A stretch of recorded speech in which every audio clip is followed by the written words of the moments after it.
আল্লাহ তাআলা মুসা আলাইহিস সালামের প্রতি ওহী নাযিল করলেন, বললেন, হে মুসা, তুমি কি চাও যে আমি তোমার সঙ্গে তোমার ঘরে বসবাস করি?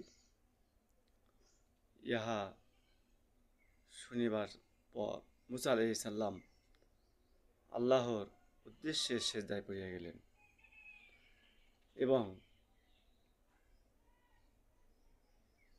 পরক্ষণে নিবেদন করিলেন, হে আমার প্রভু, তুমি কি রূপে আমার সঙ্গে বসবাস করতে পারিবে, বসবাস করিবে? তখন আল্লাহ তাআলা বলিলেন, হে মুসা, তুমি কি জানো না যে ব্যক্তি আমার জিকির করে আমি তার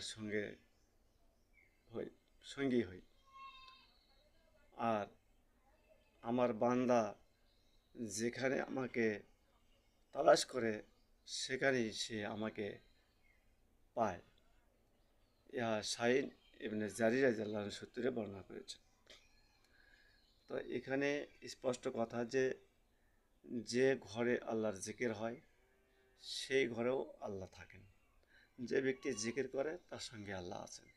যেখানে জিকির নাই সেখানে আল্লাহ নেই। তাহলে স্পষ্ট যেখানেই জিকির সেখানেই আল্লাহ। সুতরাং আমরা আল্লাহর সর্বত্র জিকির করার চেষ্টা করব ইনশাআল্লাহ।